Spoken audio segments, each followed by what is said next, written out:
So we have here beef because our recipe today is with broccoli. So we're going to slice our beef.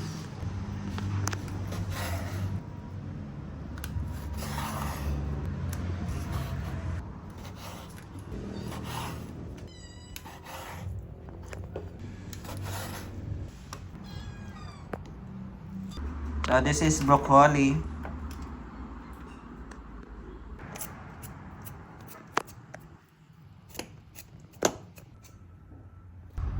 So we're going to put our tenderloin, the water, because we're going to boil it.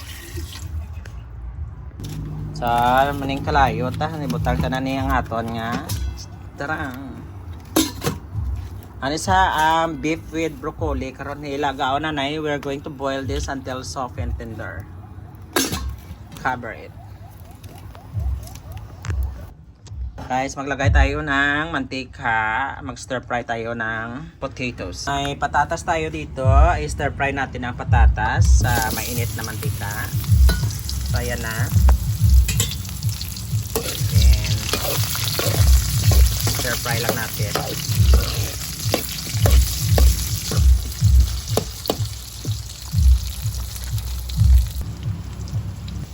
We stir fry the potato until golden brown.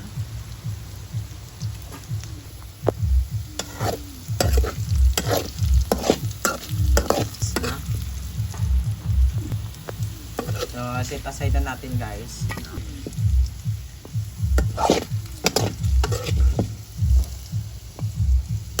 Ayan. Okay, maglagay tayo ng garlic. Saute garlic. This is Jerry home cooking in action. So, dito lang yan sa aming dirty kitchen. Then right after we put the onion.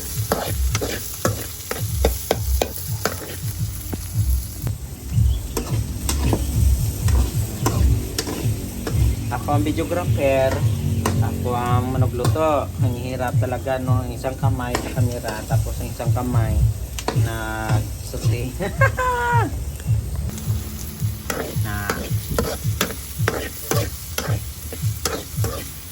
Happy New Year to all. So this is my recipe for the New Year. We're going to eat this food for family bonding. The other ingredient, fresh broccoli, and this one is breadcrumb. So this is alternative. Actually, this is a sky flake. Then we powderize the sky flake. Then right after, we're going to put our boiled beef. This is already soft and tender. We put it here.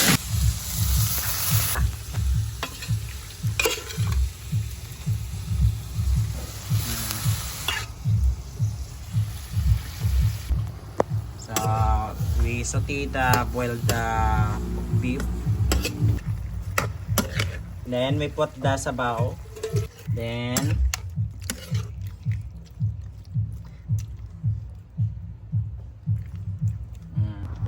so right after guys, we'll put magic sarap seasoning. That's it. Right after guys, i-mix natin yung seasoning para fully distributed. Yan guys, no.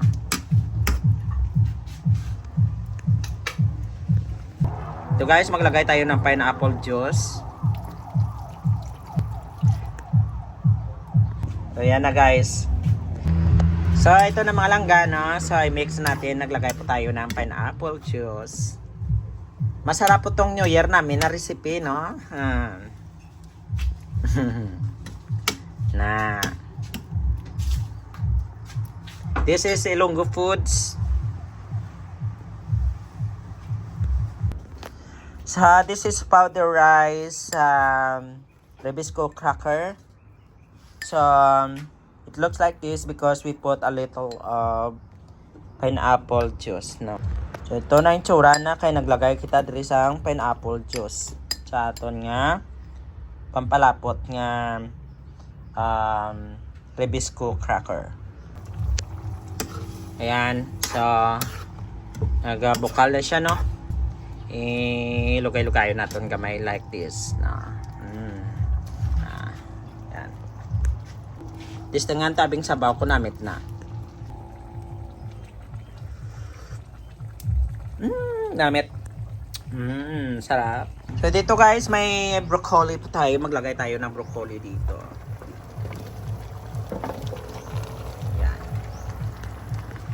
Pagkatapos na maglagay ng broccoli, i-mix lang yan guys. Fresh broccoli. Fresh broccoli from the farm. Mix lang siya.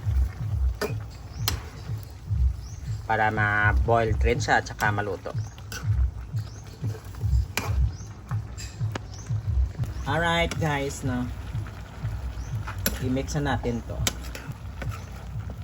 So now we mix the broccoli in our beef.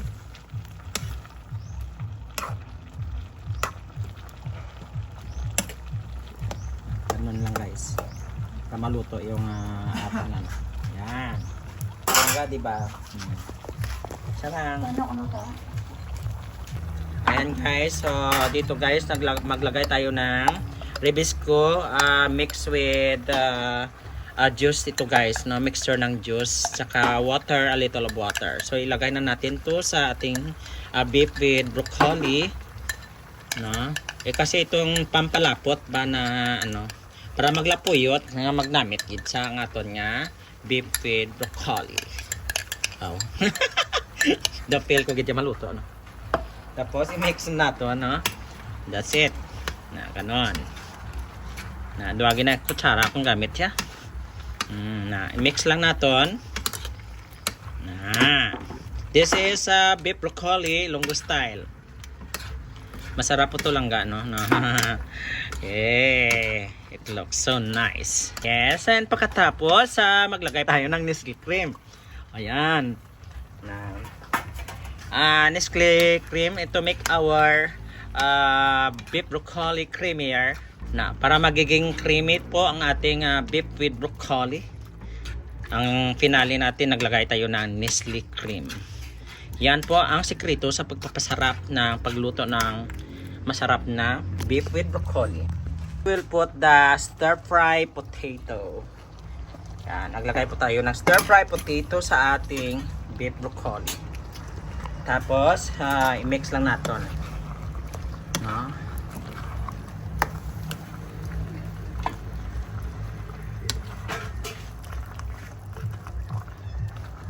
Saka.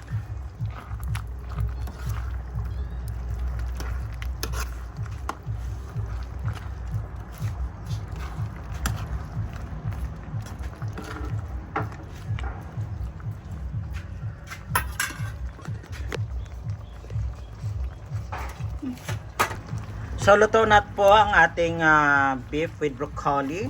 Set aside na lang natin dito na para hindi matusta sa kalayo.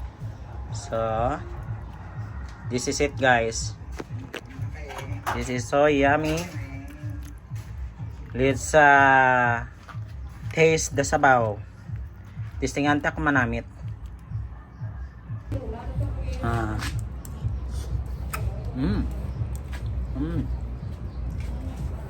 Yummy. So yummy.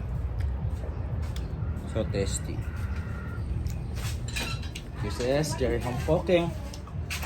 Cooking in action in our dirty kitchen. This is beefsteak with broccoli. Beefsteak recipe. We put the broccoli with the Nestle cream to make it more delicious and creamier. Beefsteak with broccoli recipe.